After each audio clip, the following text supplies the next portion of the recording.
Oh my giddy aunt. Welcome to All for United. And well, we could be here for the next 5 hours with the amount of information there is. It's just typical United, really. You sit there waiting. And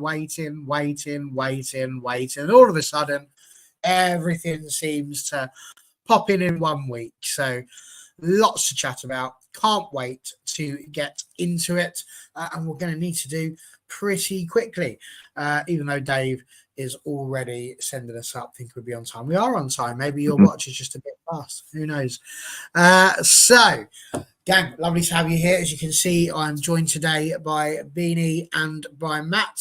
Beanie, you okay, fella? Yeah, all good. It feels like it's been a while since I've been on, so it's nice to be back. It's nice to have United back as well. Nice to have some signings to talk about. Yeah, it's all good, man. Yeah, no, you're not kidding. And Matt, lovely to have you back as well. How are you, sir? Yeah, I'm good.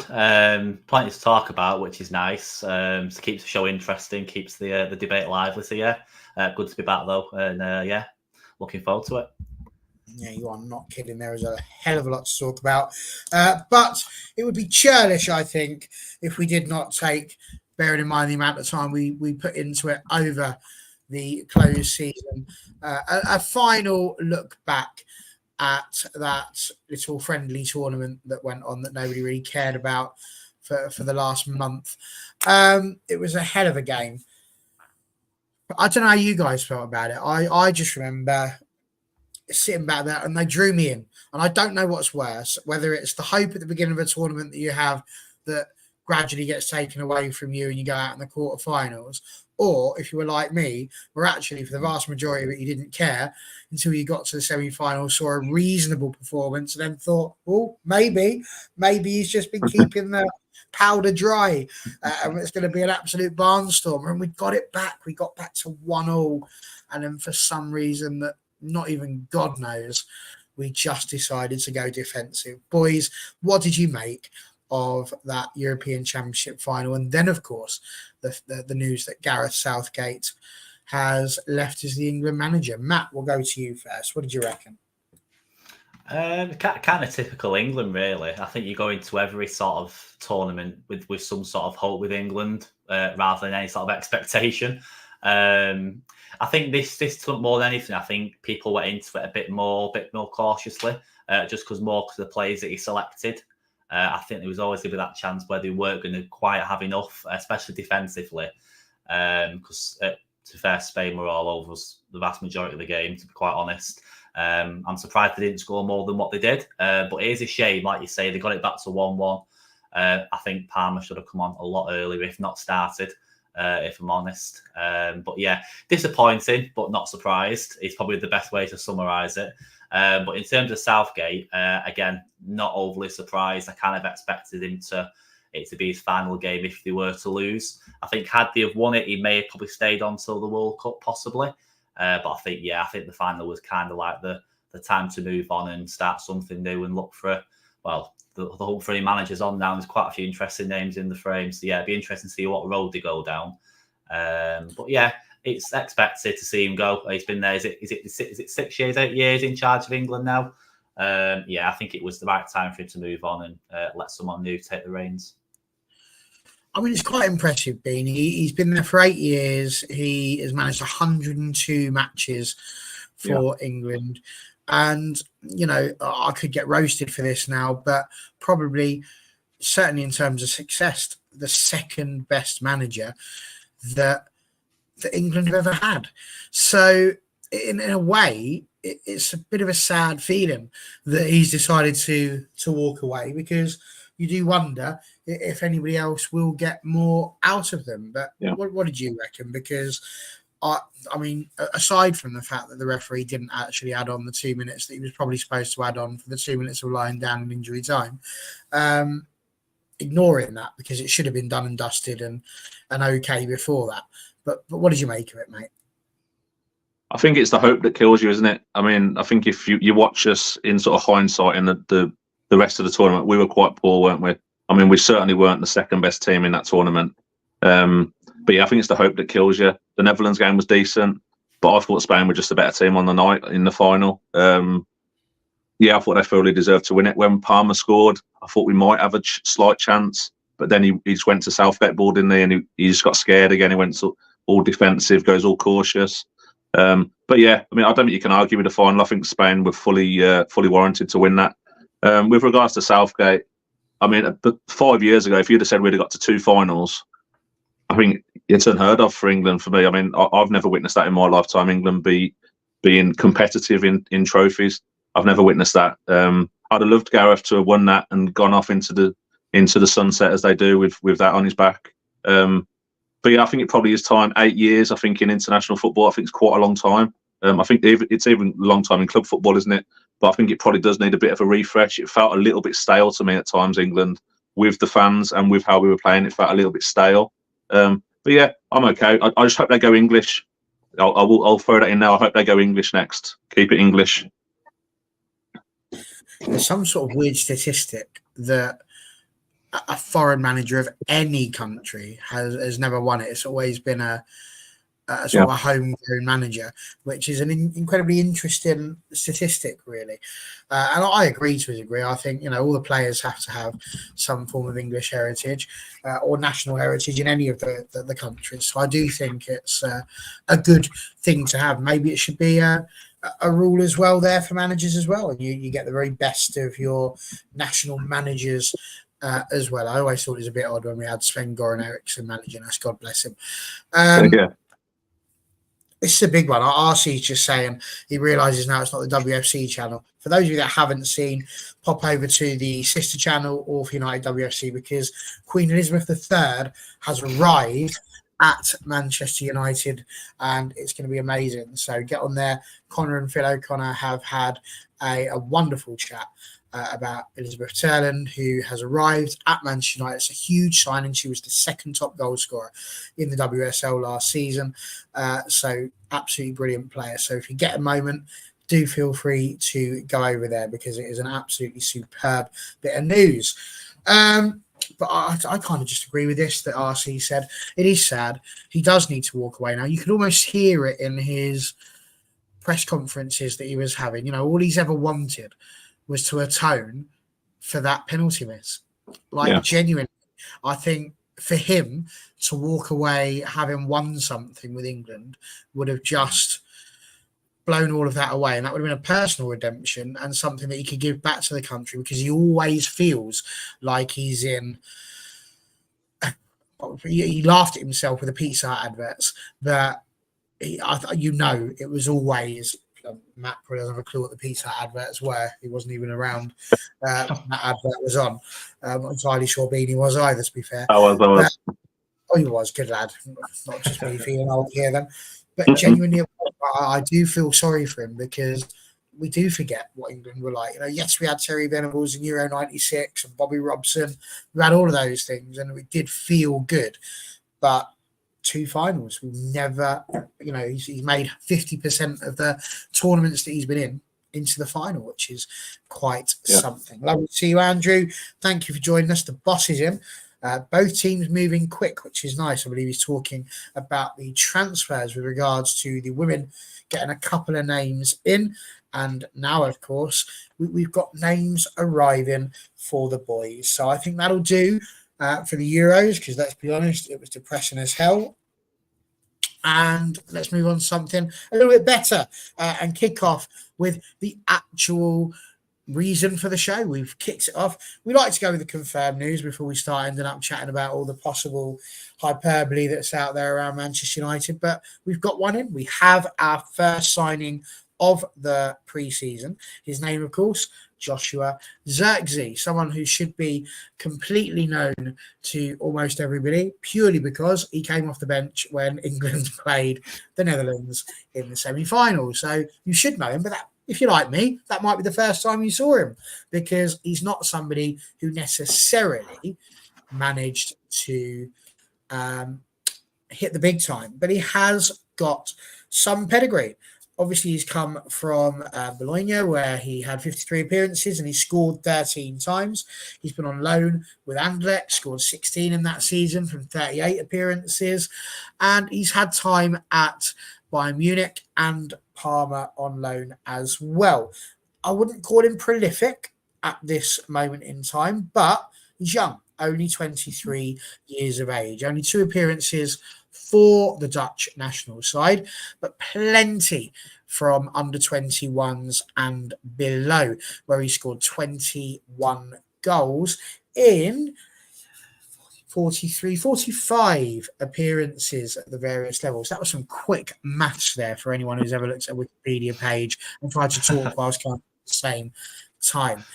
Yes, there is a slight issue with my Wi-Fi, dear boy, and I'm going to move myself a bit closer to the router, I think, because I haven't had this problem with it before, but we shall see how we get on whilst these 2 young lads are chatting about Mr. Zirkzee. So a big signing, Matt, comes from the land of Holland, the Netherlands, as we've discussed before, where he played on Cruyff courts, which are small pitches. So technically, he should be quite a good player for us. Yeah, hopefully. Like I say, I'm more encouraged the fact that they've gone out and they've been decisive. They've known who they've wanted and they've gone out and got him. That's the thing that impresses me the most. In terms of the actual player himself, I think if you look at his stats for his age, obviously after it in the Serie A, people will say, "Oh, it's a farmers' league, this and that." I don't listen to any of that. You've got to look at the player as an individual rather than the league they're playing in. The fact that he scored 11 goals, 5 assists, it's not a terrible record for someone of his age. And obviously, you've got to look at the team that he was playing in as well, the quality of the team and the players around him. I feel like at United, with better quality around him, there's no reason why you can't, let's say, maybe double that amount, maybe a bit of a push, but at least definitely improve on his last season's performance. But yeah, he won, I think it was Serie A under 23 player of the year as well last year, which speaks volumes to the type of player he is and the season he had. So yeah, very exciting. I'm just very, very pleased we've got a striker in so early, to be quite honest. So yeah, very, very impressed, and hopefully him and Højlund, if they play together, link up really well. They can both contribute heavily to a hatful of goals next season.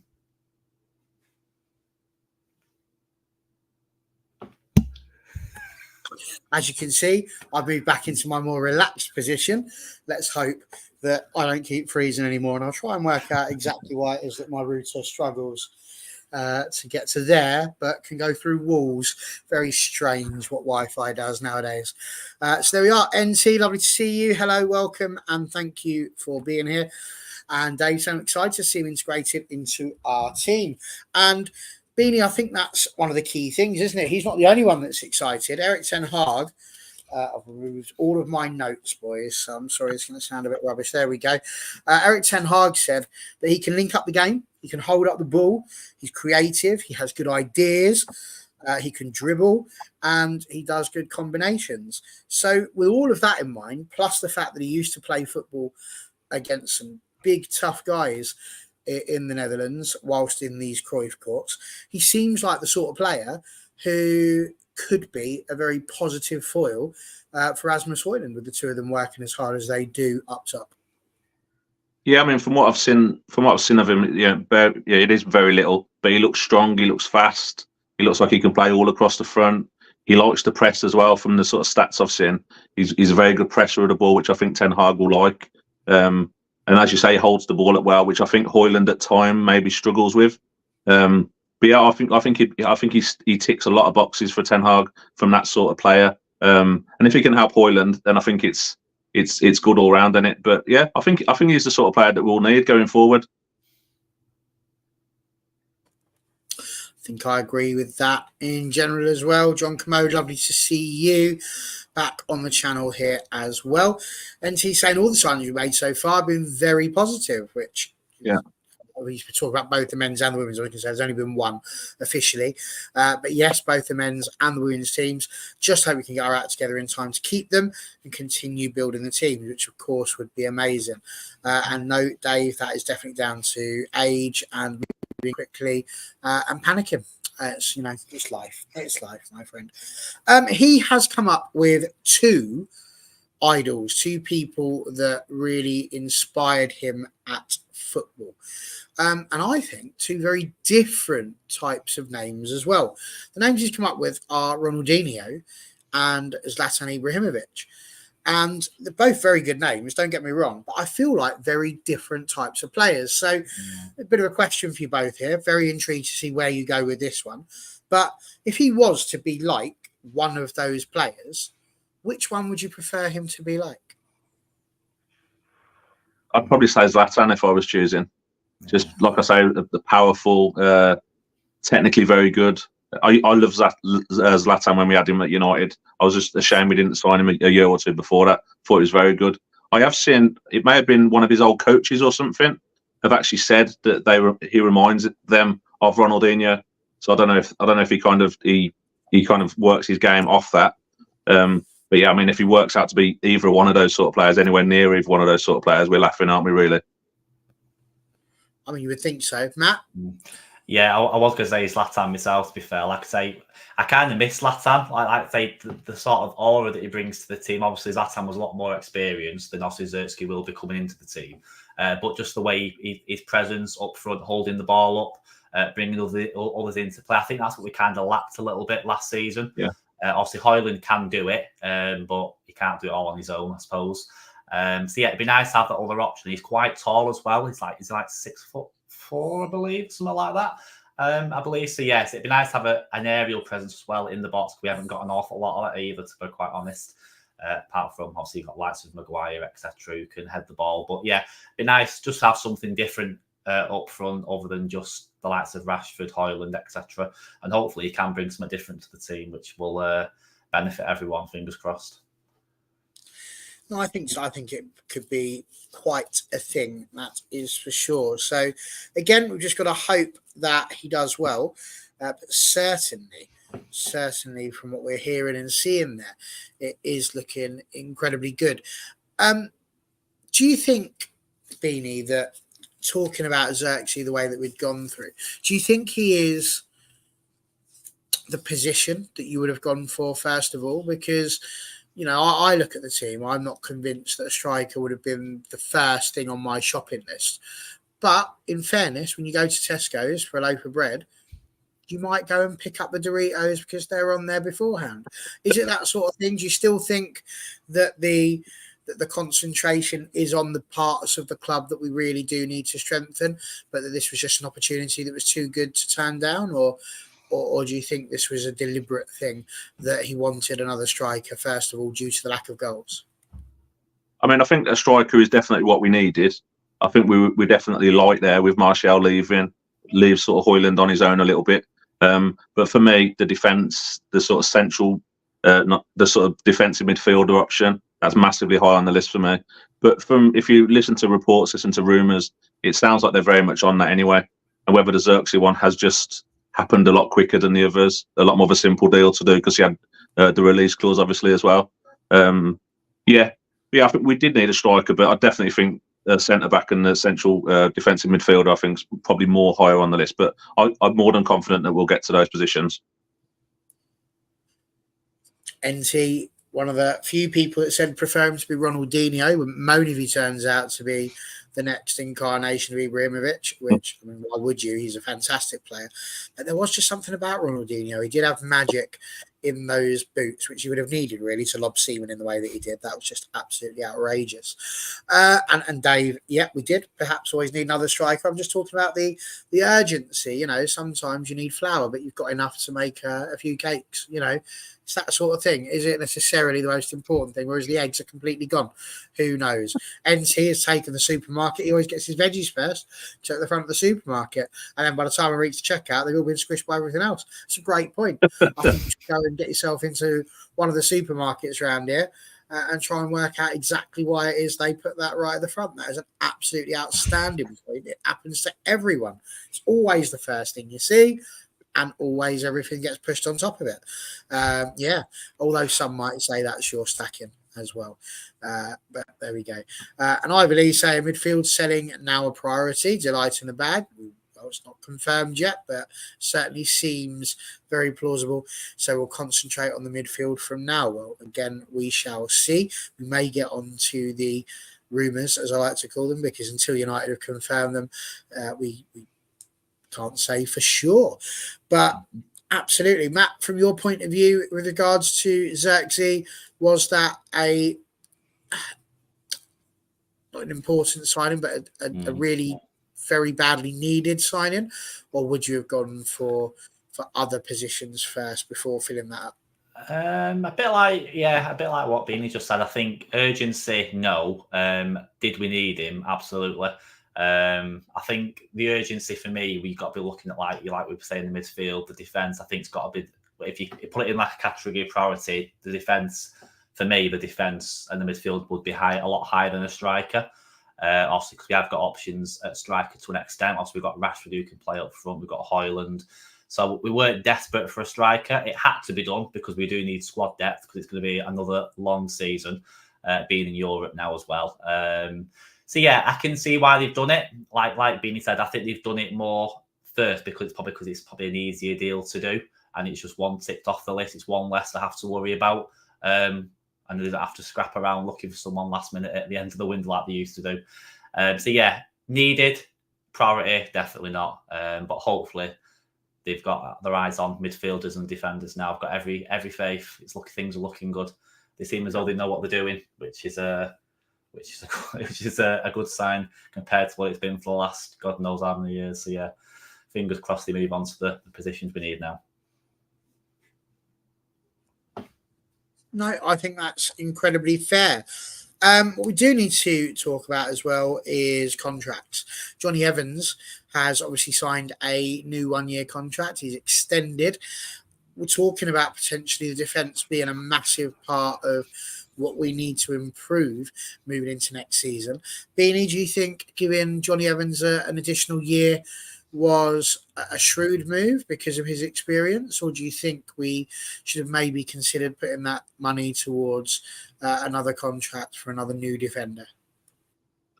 Yeah, I don't have much of an issue with Evans signing another deal, to be honest. I think his experience, pays for itself, kind of thing. I was a little bit surprised that we've let Camboire go. I'd have probably rather them ship Lindelof out, maybe even Maguire. But yeah, I've no issue with Evans. I thought he was very good last season, Evans. Yeah, I don't mind that at all. Matt, where do you stand on Jonny Evans being given some extra time here? Because he did have a very good season last season.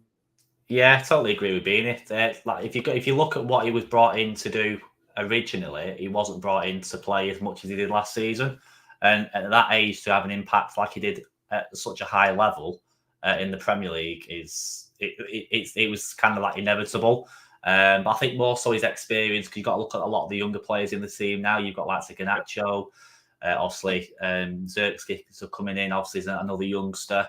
Anyone else decide? They seem as though they're approaching the younger the players signings rather than going for older players. So I think having Evans in and around the squad, whether he plays much or not, will be vital, whether it's in training, from the bench, in the dressing room, whichever. It's handy to have him around, but it shows he can have an impact on the pitch as well, which is important. Yeah. In fairness, I think he won't want to play as much last season had we not had so many injuries, which is one of them unfortunate things. You may not see much of him this season, but just have the experience in and around the team is going to be vital, I think, for all the youngsters coming through.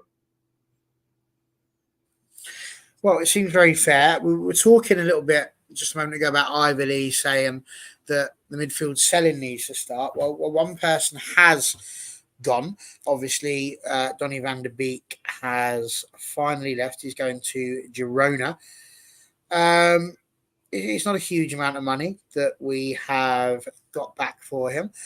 But nonetheless, he was a bit of a divisive figure, I think, really, for United. There's some people who feel like he didn't have as many opportunities as perhaps he would have liked, and as fans would have liked. But he did overall have 62 appearances and score a couple of goals for us. Beanie, probably the wrong question, really, but will you miss Donny van der Beek? Or do you think that really it was just one of those Juan Sebastian Veron signings where in theory it looked great, but in practice it just wasn't the right move? Yeah, I just think he was someone we needed to get off the books, to be honest. It never really worked for him, did it? I can see some fans saying he never really got the chance. But when he did get the chance, he just failed to grab it, didn't he? It just always seemed to fall a little bit short for me. when he came on. I mean, he had so much potential from seeing him in that Ajax team that got to the semis. But yeah, it just never really worked, did it? But it happens. But I think, as I say, it's more important that we've got him off the books instead of loaning him out and bringing him back again. It's more important that we're just moving him on. So I quite like that way that Ineos seem to be doing things now. Just get rid, instead of these silly loans and always having them on the books. Just get rid. No, I agree. Philip and I were both talking about needing more squad depth, but also talking about getting rid of some players in order to improve. And I think, again, incredibly fair points. Dave, you're making some good points, which I will bring up later on in the show because they 100% go through what we are talking about. But Matt, your thoughts and opinions on Donny van de Beek? I mean, it was just a bit of a damp squib for him, really, wasn't it?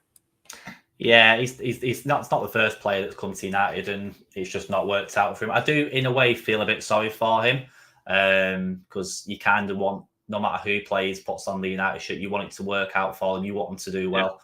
But ultimately, it just wasn't meant to be. Clearly, I think he came on. I can't remember who it was against now. It feels like a lifetime ago. I think he came off with quite a bad injury. I think he'd been out of the team and then went out injured again for a while, and you never sort of really seen him ever again in the team once that had happened. It is a shame because like Beanie said, you can see what he did at Ajax and the impact that he had there. Even in the Champions League, he was like one of their standout players. So it is a shame it didn't work, but like I say, he won't be the first, and he's definitely not the last that will come in and ultimately, I don't want to use the word fail, but sort of like it just not quite work for him. It does happen at a club like United. It's either you're up to it or you're not at the end of the day. I think it's a fair point. Very hard to say it was a successful period for Donny van de Beek. He never really got a string of chances to play, but then he never really earned them when he did play. So it was a very, very tricky situation with regards to him. Now, a very interesting point was made by Dave earlier on. He said this: with all the Dutch connections at United, will soon be known as Manchester, I'm going to butcher this, Verenigd, which, if you didn't know, is United in Dutch.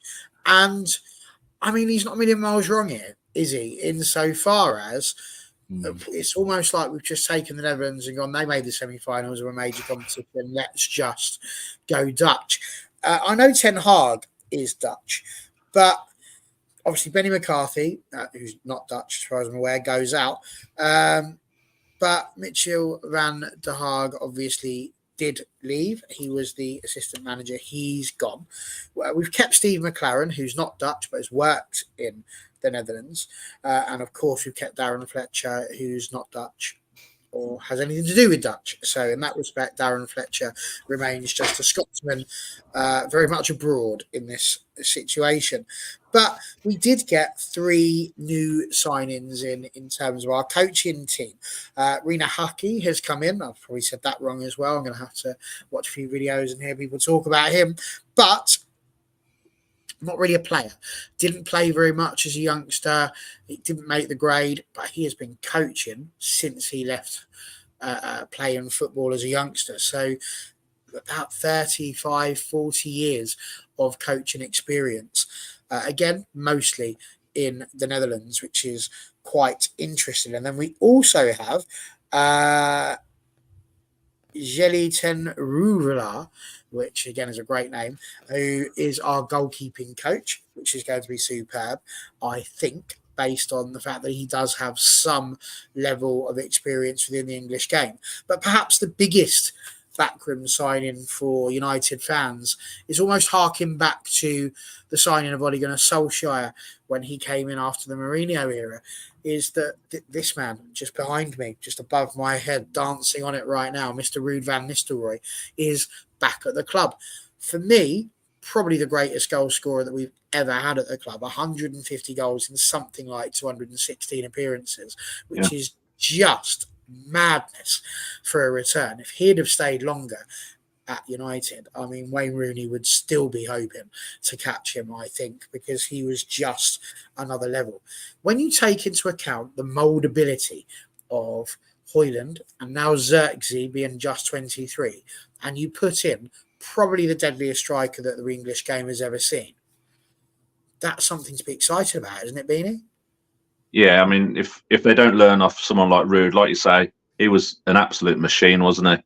Before machines like Haaland were about, Rude was the goal scoring machine. He was such a poacher, and we've never really replaced that. I don't think even to now. And that what was Rude like 15 years, 20 years ago? It was a long time ago, wasn't it, Rude? But yeah, I think he's a great acquisition. I saw reports, I saw statements from Ten Hag saying that he likes how the Dutch train. He likes how the Dutch do things in training. So yeah, I mean, I think it's a good appointment. That Rennie Hacker guy sounds good as well, from what I've read about him. Sounds like he's got a lot of experience. But yeah, if Højlund and Zirkzee can't learn off Rude, they ain't going to learn off anyone, are they? Really? I mean, he was so good. No, absolutely. And as Dave says here, Rude. And as NT says, the fact he thought everyone was booing him when he first joined when he scored still makes me laugh. Absolutely. I mean, it would be a bit of a thing, wouldn't it, to hear that? I mean, you only got to look at Novak Djokovic at Wimbledon for thinking when people might be booing you. It's not the easiest thing to find. And this is a nice positive comment from Ivor. So glad to see United acting like a proper team. Ineos have impressed me, to be honest. Most people wanted Qatar, but would they have led our team the way Ineos are right now? Very, very interesting point. John Commode says, Van Nistelrooy was our best Premier League striker. I'd be interested. Clearly, there he's going. There's going to be somebody back in the olden days, back in the war, who was a better one. It'll be very interesting to see who he thinks was better. But Premier League, he says he's the best. Be interesting to see what work he does with the wingers. Hopefully, works for them to put into areas of the box for the forwards to score, which would be, a start, wouldn't it?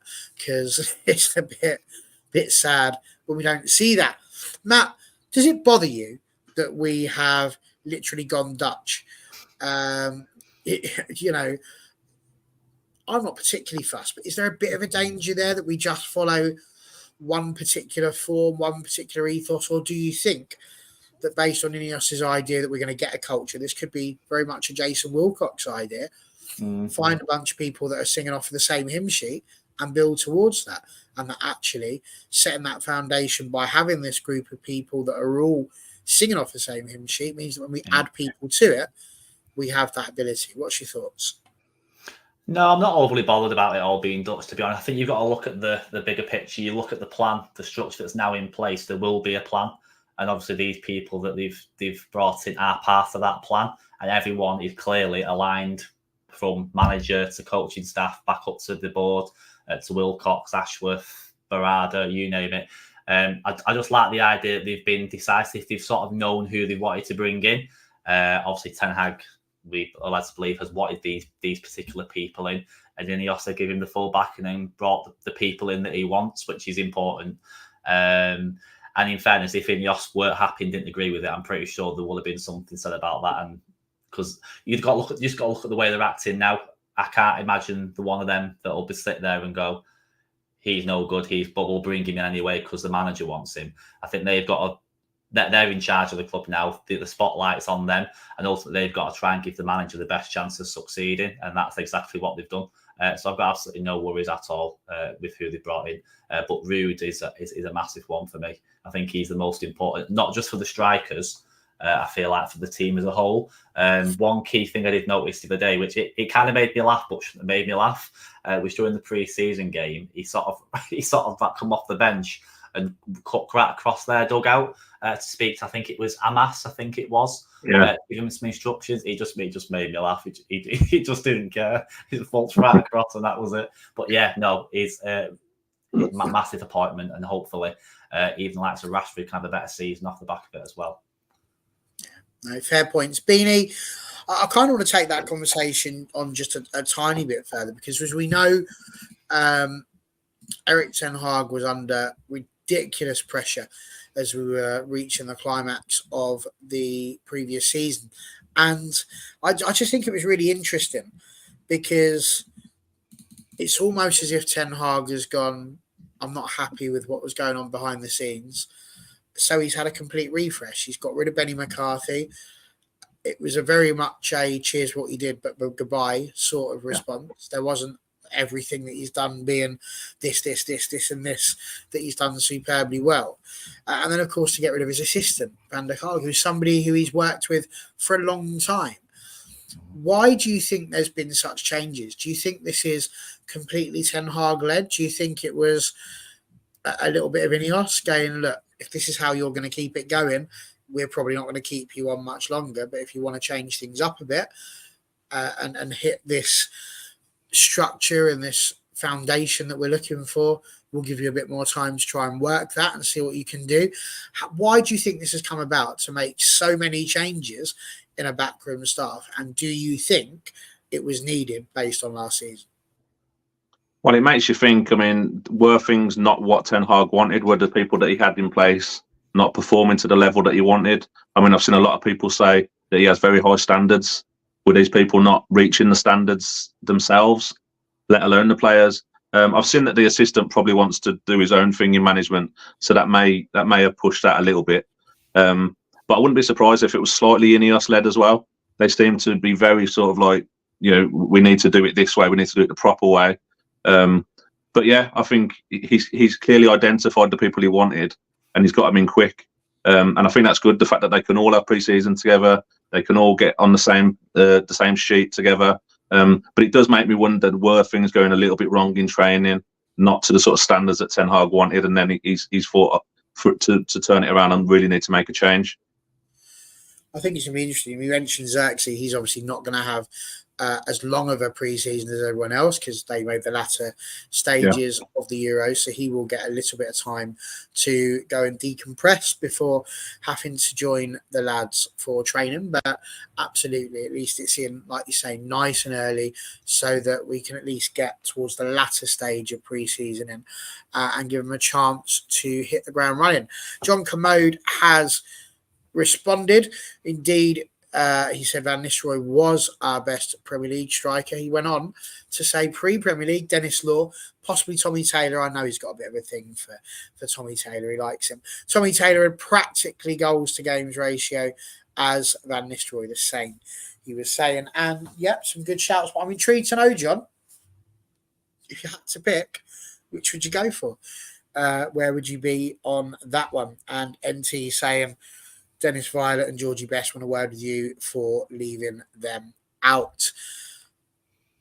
Dave's talking about Zirkzee, Malacia and Delight also being there if he comes in. If he does come in and his song isn't something to do with the tune of Afternoon Delight, I'm very disappointed. Very disappointed in the Manchester United fans. Matt, Dave saying Benny McCarthy was never United quality. Maybe not. I mean, he'd done some good things with the strikers, to be fair. It's a coach we're talking about. We're not necessarily talking about a player. It's not as if he was about to put on the number 10 shirt and have a go himself.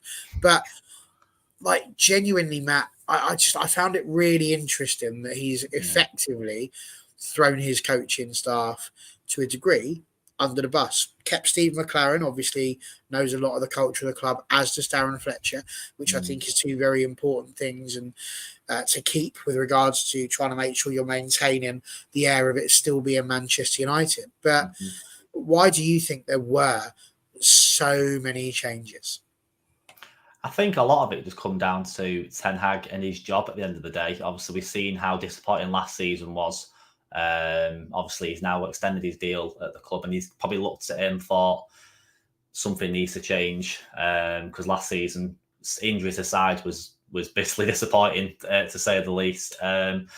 I think ultimately, we don't know what goes on behind the scenes in training. Obviously, with the coaches, the standard, we only see them on the touchline game after game. We don't see the ins and outs every day of the club. So ultimately, he's made the decisions for a reason. You could argue he's thrown them under the bus, but I think at the end of the day, he's the manager, he's in charge, and he needs to do what's best for himself and the team at the end of the day. And whether that means getting rid of half his coaching staff, even Van der Gaag, which did surprise me, if that's what it takes to get back United back to success, then so be it. And I'm all for it. Fair play. NT thinks we will get Afternoon Delight, providing we can sort out the players leaving. We've done all the legwork with buying the players, so I think we still want him. And even with Lenny Euro, who, again, is all but signed, if you believe the dirt sheets that are around on Twitter /X. including us, because we've said that based on what other people are telling us. So we shall find out. John Commode has chosen Dennis Law, the king of the Stretford End, the only player with 2 statues at Old Trafford, but NT went for Rude simply because he saw him play live. Sometimes he played a few years sooner or later for us because he joined when we were a bit weaker than usual. And again, don't forget he was due to sign, but he had to sign a whole year later because of the fact that he was injured during training, which was really quite a sad thing. I can remember that like it was yesterday, and it was horrific because again, just that extra year, you just think how many goals he could have scored. John Commode saying Violet was class, best perhaps more of a winger, which is true. Looking at strikers, I mean, you had Pearson, Rowley in the 40s as well, who were brilliant, but again, he's given Dennis the edge. And NT responding that he doesn't think we would have been anywhere near as good without him. So probably best that Van Nistelrooy played for us when he did. Philip, of course, mentioning Euro. Listen, if he arrives, we'll have a good chat about Euro in the same way that we did about Joshua Zirkzee earlier on. Ivor mentioning Frimpong as a right back. Just again, Wan-Bissaka potentially going to West Ham is one of those wonderful rumours that's swirling around at the moment. So we shall see. And if we don't get a left back, I will actually go on strike because it's madness. I don't ever want to see a right back at left back again.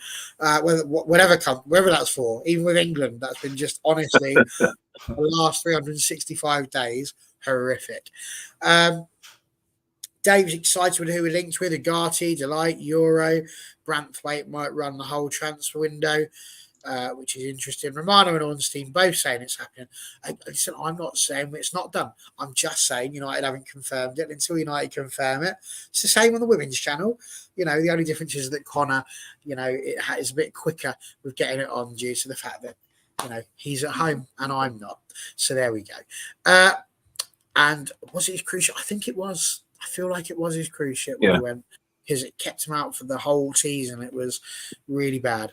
And the goal versus Fulham was absolutely superb. You're not kidding. He was honestly just the best striker ever for me. I thought he was superb.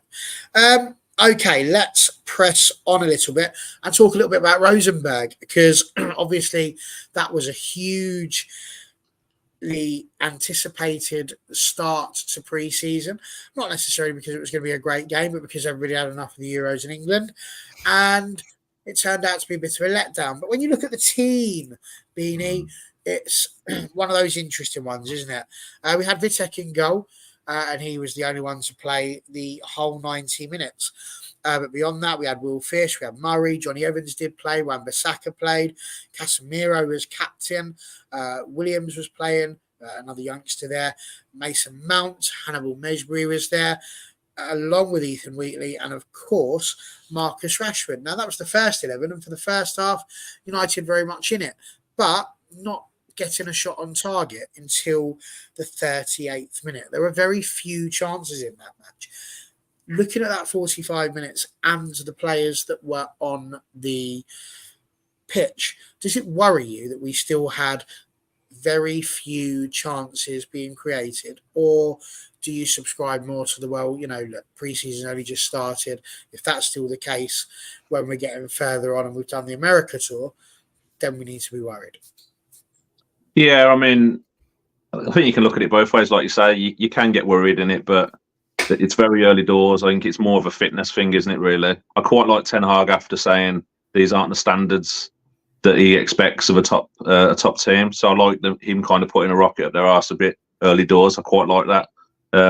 But for me, I wouldn't worry too much about it. I mean, it worries me slightly the actual players we had on Beek, Casemiro, Mount, Rashford, the same sort of players that were sort of disappointing last season. You'd like to see them maybe hit the ground running. But I don't really like to read too much into the pre-season friendlies. I've seen a lot of people over social media really digging into them and saying it's very poor, it's this and that. I don't really like to get into that side of things in pre-season. For me, it's all about fitness. I think Rosenborg are 8 games into their league as well, and you could very much see that they're much more fitter than us at this stage. I thought the goalkeeper did well. I thought there was a few highlights, but yeah, it is what it is, isn't it? It's just a friendly, really. Well, yeah, I mean, includes the title. Absolutely. It is a friendly, yeah. I know it's only just started, as Dave says, but the performance the other night was poor. It wasn't great. Ivor, this is a lovely thing you said here. Thank you. Glad you enjoyed the chat. Feel free to come back and watch the rest if you're nipping off to bed now, or you've got something else to do maybe. And yeah, we hope the channel grows to the respect that we think it deserves as well, because we do just try and just have a chat. There's no airs and graces here. Matt, for you, again, a very interesting starting lineup. Nice to see Mason Mount playing, but he was playing alongside Casemiro again in a slightly deeper role. We know that Bruno Fernandes, when he comes back, is going to take the spot that Mesbury had in the 10 role. But did it frustrate you a little bit seeing Mount back there? Do you think that Mason Mount can fill that second centre midfielder spot alongside the likes of Casemiro or another 6?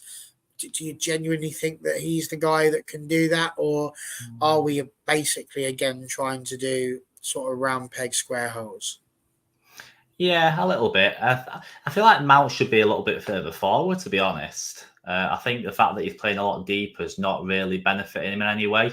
I think obviously Casemiro playing deepers, that's where he actually genuinely plays anyway. But I feel like Mount should always be a bit further forward. But obviously, if you look when the main players are back, you've got Bruno back in the team. I just don't see how you can play Mount further forward, because he's never going to pick Mount over Bruno, logically. So yeah, I can see why putting alongside Casemiro does disadvantage Mount a little bit to an extent. It does need to be further forward, but again, it's getting him into the team. It's trying to find a way of playing where you're getting all these players in the team, which it's not always possible. But that would benefit him a lot more. In terms of the performance, though, it was disappointing, was frustrating. But again, it is pre-season, and you've just got to look at it. It's one game in, and we've still got a lot of the main players to come back. I wasn't expecting a lot, to be honest. If you look at the team and players that are available, barring Rashford, Mount, Casemiro, you couldn't really pick anyone that'd be like, it'd step up and make it an interesting game. It's just a lot of kids. And no disrespect to some of the kids, some of them are not good enough, by the way. Some of them they're just taking because they've got to take so many players and there's no one else available. So yeah, I won't expect an awful lot, but I'm excited for when all the main players come back. It should get a bit more interesting then, hopefully. It's a very interesting one. I mean, either saying Mount will be an improver, it's just hard for him whilst Bruno is there, and it is very hard for him. I mean, Bruno's perhaps biggest ability, as we've said before, is his availability, the fact that he's just always there. So there's not really a spot for Mount when he's not injured to get out there and play the game. Beanie, Marcus Rashford obviously started the game, as we said.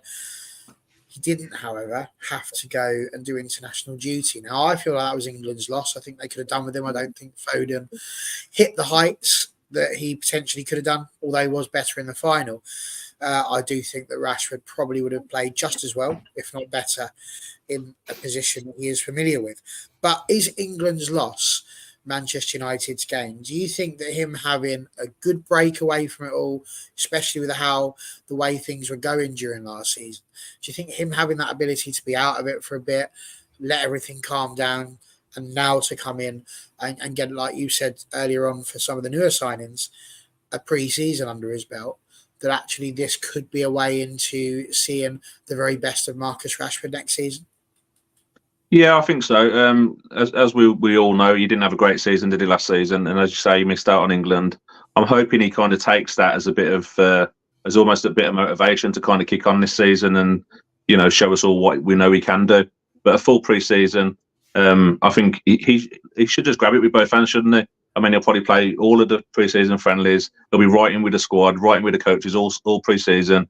But he's got, I think it's all about application, I think, with Rashford. If he can put it in, then I think we'll see the results of it. But last season, he was lacking in that. So I think he needs to show it to us. He needs to show it to himself.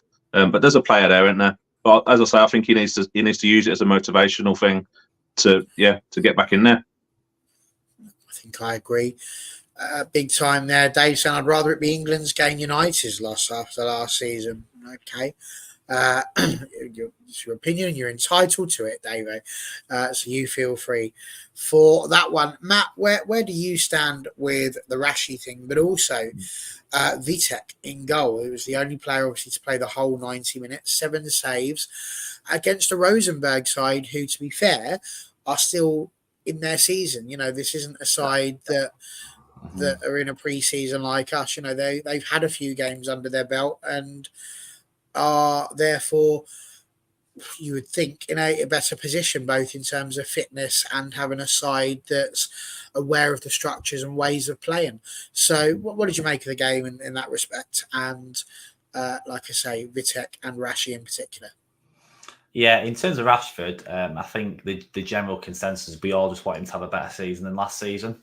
Arguably, he couldn't really be much worse. Is the best way to put it. But yeah, I think the fact he's got a full pre-season under his belt hopefully will benefit him. And obviously, with all the new coaches that are there now, hopefully he'll actually have a bit of guidance there. He's got some sort of way of learning off the coaches before the season actually begins. So I'm hoping that'll make a bit of a difference more than anything. But yeah, in terms of the game, I think Vitek was probably the only one that actually seemed as though he was actually trying, to be quite honest. He actually kept us in the game. I think they could have scored probably 4 or 5, and I'm very surprised they didn't. How it ended 0-0 until the last minute was beyond me. It could have been 4 or 5 easily without his heroics, as you could call them. But yeah, very impressive. But I should imagine he probably will go out on loan because he doesn't normally get in and around the first team normally with the keepers that we've currently got. Certainly shows that Vitek's going to be a bit of a star as he gets older, but to get past Onana and, of course, be India, not the easiest thing in the world to do. Dave saying even Rashford's brother, his agent, has sacked him. He's got a new agent. I get a feeling you're not a big fan of Marcus Rashford, Dave. I'm not sure what is giving that away. Whilst you're talking about Dave, let's take a look at something he's put up here, Beanie, because he mentioned this earlier and it was a good point. He says, it looks like our next academy player to come through next season could be Toby Collier. Excited at seeing him to make the cut. Now, let's be honest, if we do the signings that we're supposed to do and play the way we're supposed to play, and the team looks like NT's mentioned in here with Martinez and Delight and Euro, Dallo, potentially Mainu, Bruno and Shaw, Zirkzee, Garnacho and Holland. Holland? Yes, the whole of Holland will be playing up front. I hope that we can score a goal. Hoyland. If all of that's happening, plus you've then got the substitutes that we've already got and the strength in depth that we do already have, can you see someone like Toby Collier coming up, Beanie? Because he did come on and take the captain's armband. Granted, in a team that was full of youngsters. Hugill got a chance to play. Harry Amas as well, who was another player who was mentioned widely. And I say this purely because we didn't talk about Willy Cambuala leaving.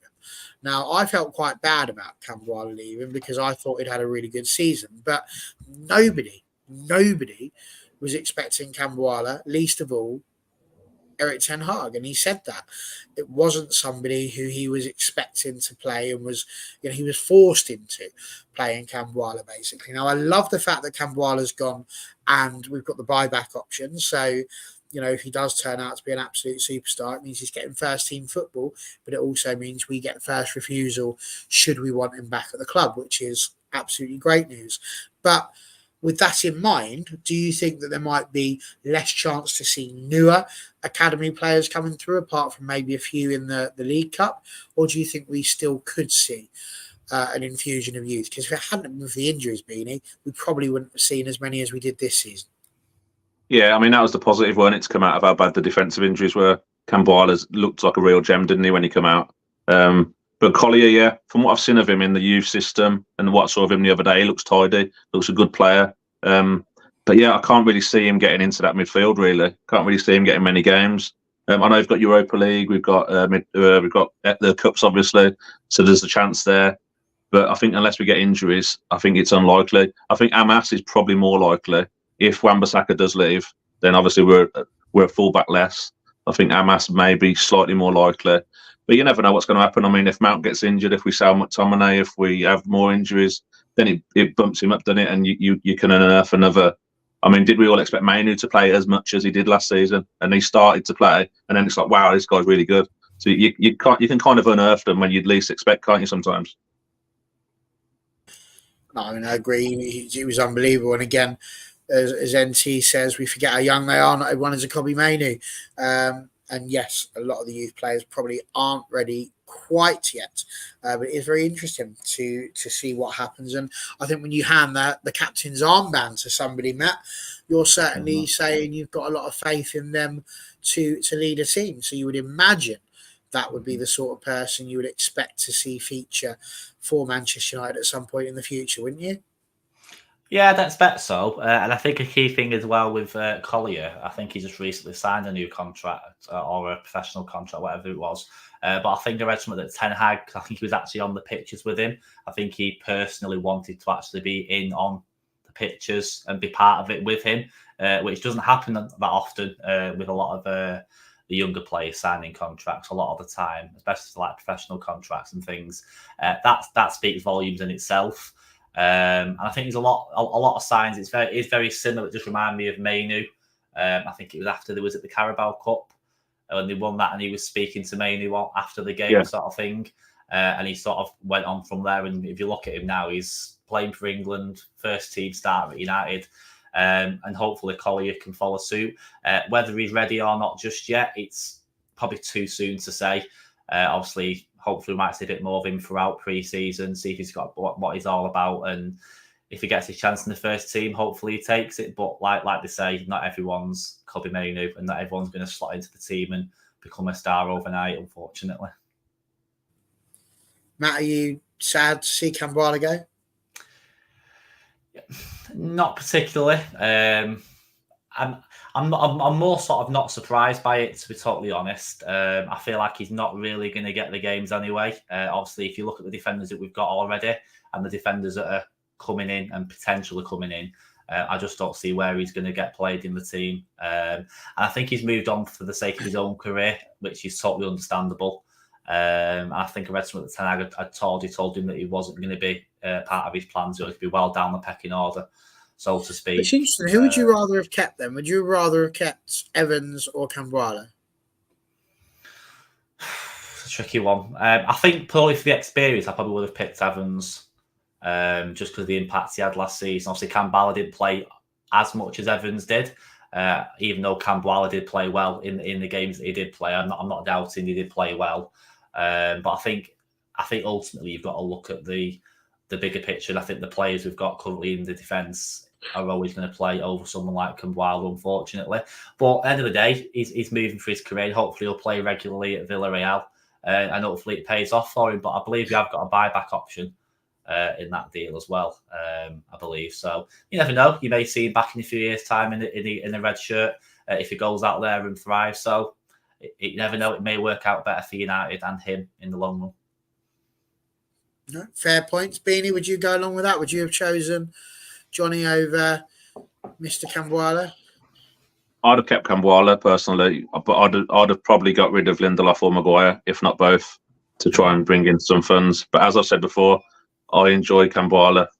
So, yeah, I like Evans as well. I think Evans, the experience of Evans with a Camboire, with a Yarrow, if he comes in, yeah.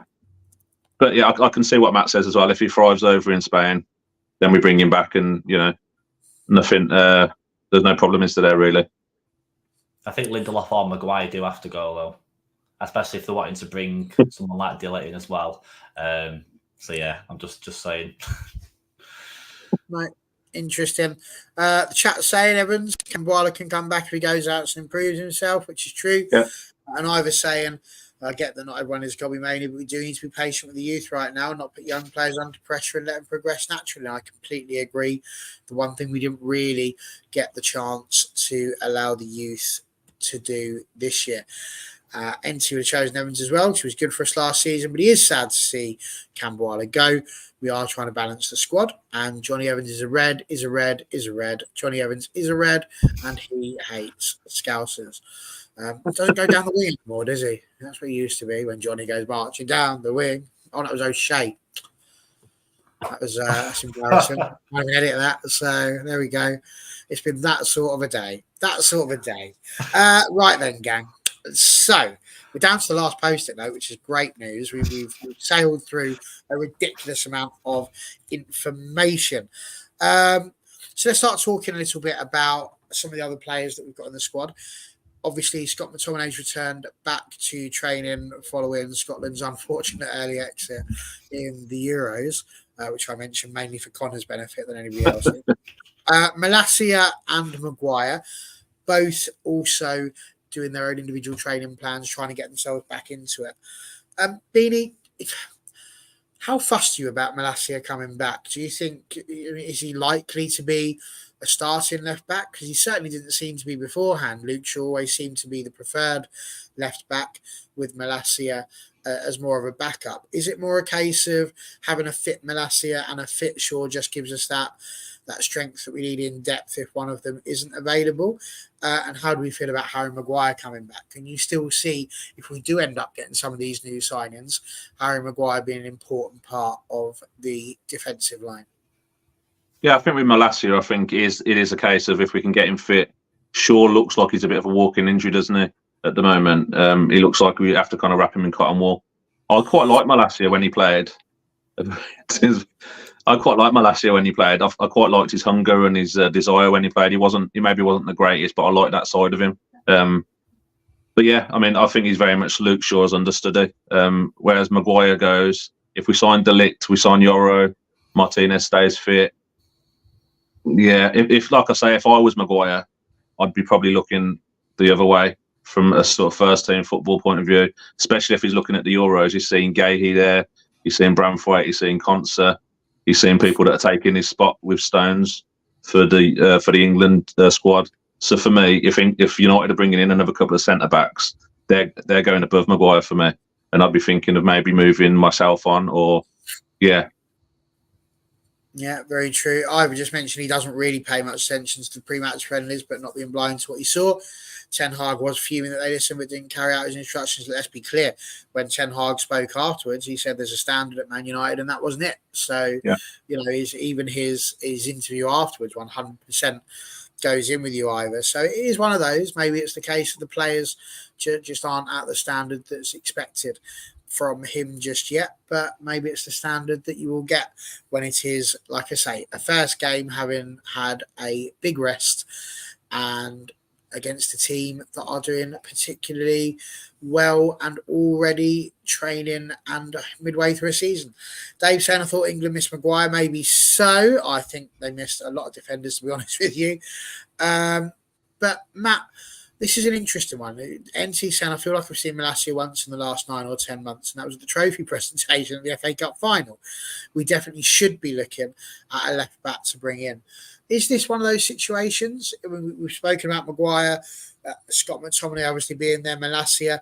Are they three players, all M by the way, 3M, Malacia, Maguire and McTominay? Are they three players who you would potentially have on your list of players to go? Or do you think that all of them are what we need to keep in order to maintain that squad depth, so that if we do need to bring people on, these are the people we're relying on, rather than a Cambuala, a Mainu, people like that?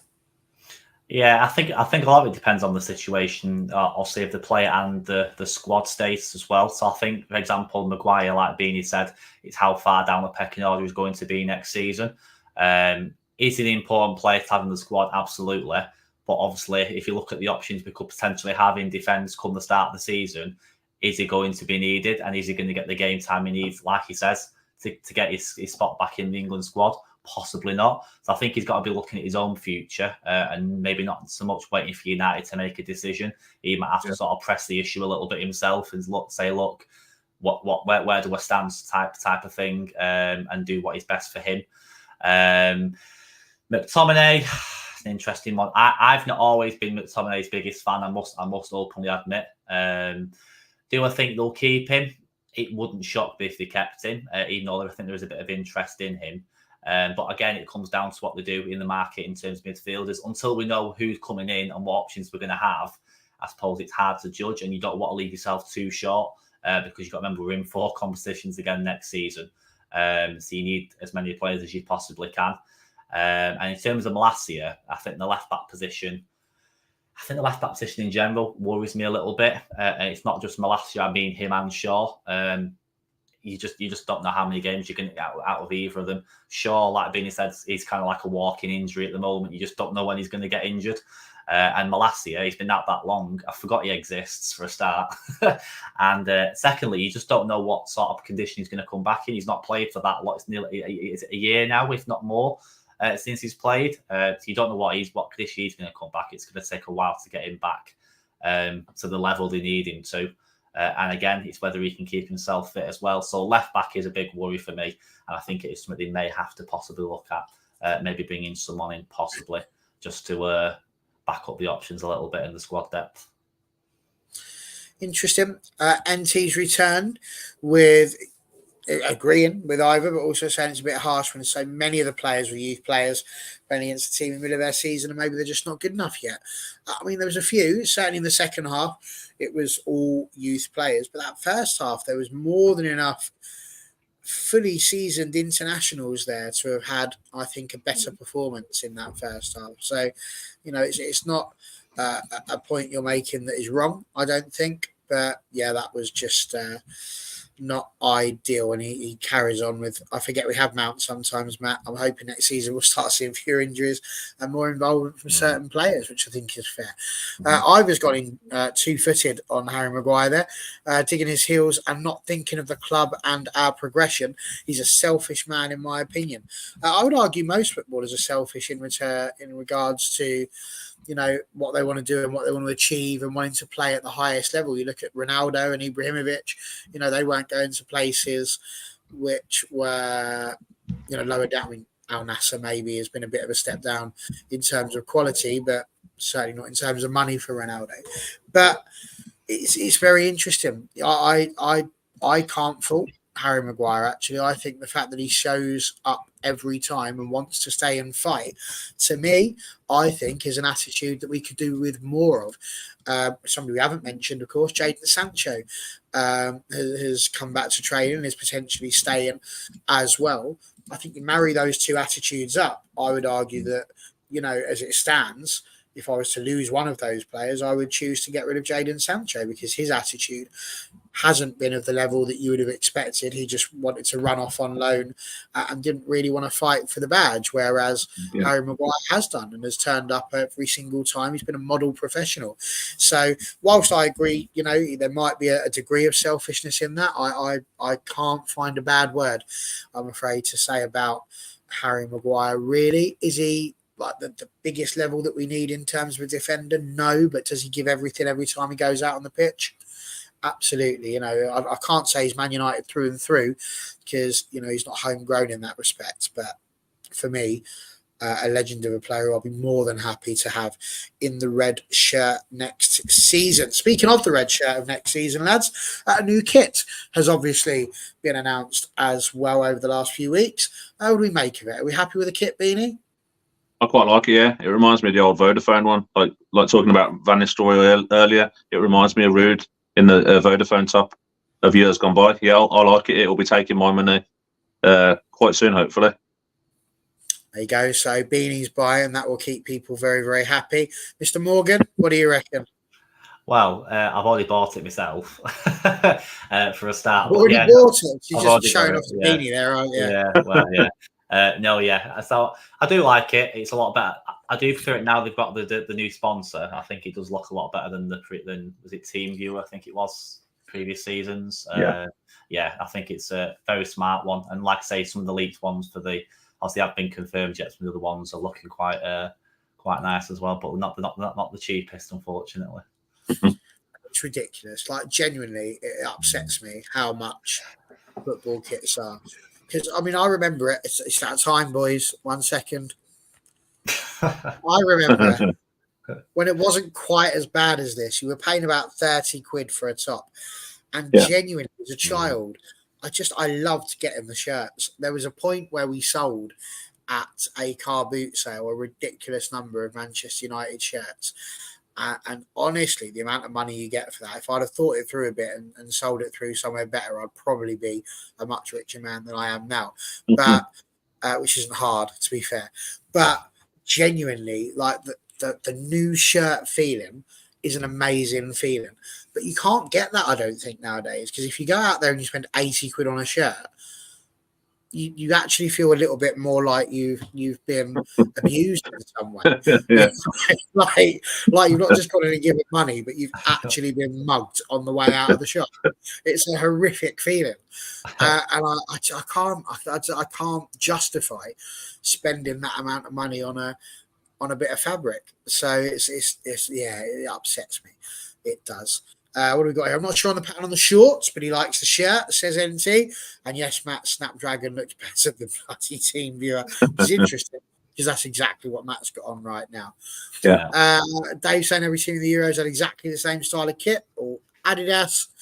And he says, whatever you do, don't mention the war. I mentioned it once, but I think I got away with it. Yeah. What can I say? Don't tell him your name, Pike. So it's the last thing on my list. We started. Oh, sorry, I missed that. I did mean to come back to that, Ivor. So thank you for shouting it out at me again. I did mean to come back to you, but I was too busy laughing about kits. No, I'm 100% not saying I would keep Maguire over Delight necessarily. Delight. Well, how do you say that? Is it Delight or Delight? I think it's Delight. Delight, yeah, I think so. It would always be afternoon Delight for Barry. Would I swap Maguire for Delight? Probably not. You know, I would be quite happy to have Delight. I wouldn't be sticking Maguire on in front of him necessarily. But what I'm saying is, in terms of attitude, I don't know what Delight's attitude is like. If he comes in and fights with the heart of a lion, then 100% you're going to want him. What I'm saying is, out of the defenders we've got at the moment, Maguire for me is more Lisandro Martinez sort of attitude and fight than perhaps some of the other defenders we've got. And I think for that reason is amazing. I'm not putting that up, Dave, no matter what you say. That's ridiculous. Bonus points for knowing where the quote is from. I think it's 40 Towers. 40 Towers, isn't it? That's what I'm going to go for. I'm pretty sure that's where it comes from. So let me know, NT, what I think it's 40 Towers. The last thing I wanted to talk about, we spoke about the Euros for England and how that ended, but it's yay, great stuff. Thank you. Well, enjoy that. So the Copa America, Argentina lifting the Copa America and ignoring some of the drama that's going on around that right now. The joy that we have there is, of course, Alejandro Garnacho and Lisandro Martinez, the aforementioned, were both a big part of that Copa America victory. How important, Beanie, do you think it is when we get players back who've had good international success? So by this, I will include within that the likes of Zirkzee and the fact they've made a Euro semi-final, Kobbie Mainoo and Luke Shaw making it to the Euros final, and being in a situation with Mainoo where his pass completion rate was just off the charts compared to player of the tournament like Rodri. He was right up there in terms of how he performed in his first Euros, having just had his debut like a month earlier. He was absolutely unreal, from being a bit part player to replacing Trent Alexander-Arnold, which, Gareth, I noticed on game one. Shouldn't have taken you 3 games to work that out, but never mind, son. How important is it, do you think, to have these players that have gone off and had good international success and played well for their countries when they come back, but specifically the likes of Garnacho and Martinez having just come back from injury to now be a winner once again, and of course Garnacho now coming off of the back of an FA Cup win, and of course an FA Cup win over Man City, no less, and now winning the Copa America. Knowing that and having these winners is vital, isn't it? Yeah, I think it brings them back it just hungry for more, I would imagine. Brings them back like happy, ready to go, raring to go. I mean, I watched a few games of Argentina. Martinez looked so good. I don't actually think they conceded a goal when Martinez was playing. Like I saw like a silly stat the other day or something. But he looked very good. He looks fit again. He looks firing again. But even Mainoo and Shaw, like you say, they're big matches that they've been playing in, and it's big experience to bring back to the squad. It's been, it's something that United can only get the better of, I think. Yeah. Absolutely. And Matt, for you as well, would you go along with that? Yeah, I think the experience part of it is probably the most important aspect of it. I think in particular, probably more so for the likes of Garnacho, excuse me, and probably Mainu more than anything. Obviously, Mainu obviously lost the finals. Obviously, he's coming back slightly, I won't say on a downer, obviously, because to get to a European final in your first competition for England's an achievement in itself, and it's something to be proud of. But I think more so for Garnacho, the experience of winning it and the joy of winning it, and the fact that he's won it with Martinez as well. They'll both come back buzzing, I'm sure, and just the atmosphere is going to be. Hopefully, they'll bring a positive atmosphere back to the dressing room, and hopefully they can have an impact on the rest of the team, and obviously spur us on for some silverware ourselves this season with a bit of luck. Fair points all round. The last word is going to go to Ivor, who's still having a go at me about this. I'm trying my best, Ivor. Maguire does not play how Ten Hag wants to play. De Ligt does. Maguire is a Wan-Bissaka old style player for me. And do you know what? I think genuinely it's one of those really interesting ones that you're coming out with there, because for me, I think Maguire can play that. I do think he's good with his feet. I've seen him run out of defence a million times with the ball, and I do think he can pass it. I think a lot of the times, like you look at when David De Gea would kick a ball out to him, or even Onana, and he's marked and then he loses the ball, which I think any player would. I think he does get a lot of stick, and I will still maintain that maybe De Ligt is a better quality player in terms of what Ten Hag wants to see. But I don't reckon Ten Hag has got a better player in his squad when it comes to attitude than Harry Maguire to put up with the level of abuse, because it's the only word you can come out with for it, that he's had from his own fans, being given messages while he's walking through the tunnel that say basically get out of our club, horrible messages that he just has to read and put down. It's a mad thing. So, I think for me, I've got no problems with him being here, but equally there are other people who are quite content for him to go, and I have no dramas with that argument either. I just think that maybe in a year's time when we've got a few more players in, but at the minute, he's a good guy. He's the sort of person we need who's not going to cause us the drama. I did notice earlier on that Dave mentioned something about Sancho potentially going off to Juventus. Eric's agreed to let him be fit so we can move on to Juventus, hopefully. Well, you might be getting that from some places. The places I'm hearing are saying that Sancho can stay and it's not going to be a major drama. We'll find out. We'll see how we get on.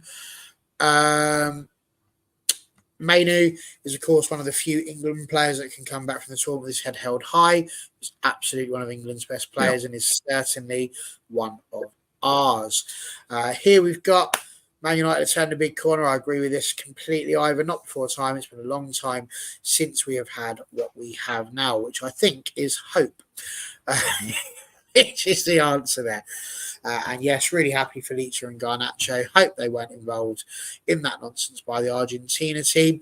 And of course, it is sad we still see that sort of thing in 2024. There's been some ridiculous racist rubbish coming out, not to mention the song about Gibraltar, which, is just mad, really. It still goes on.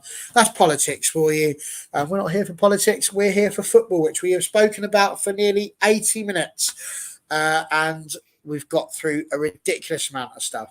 We could carry on, like I say, for another 80 minutes, just going through the rumour, the stuff that's not actually confirmed by the club. But if we did that, I think both Beanie and Matt would leave the show with immediate effect, and it'd just be me left stood here, and it's not.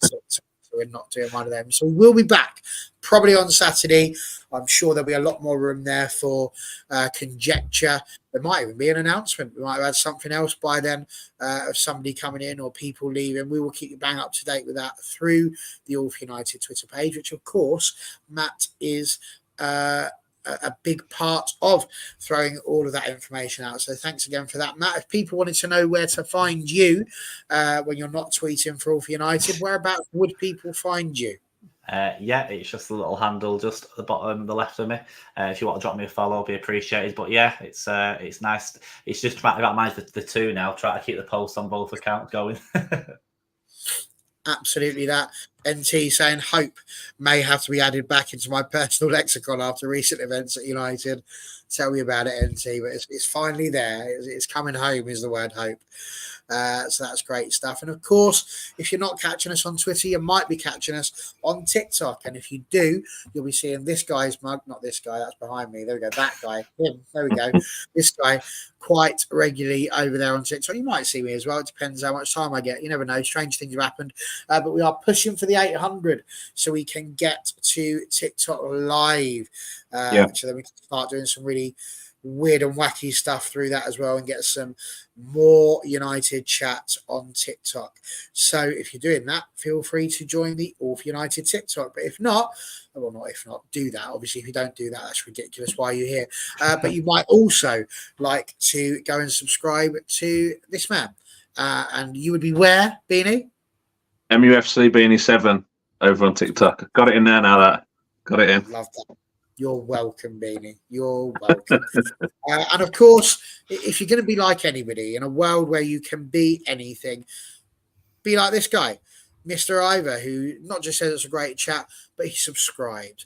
So do like and subscribe. We love that. Brilliant to have you in the chat, Ivor. We hope to see you through many, many more. He says, I've got nerves of steel, but you have to have that. Follow United these days.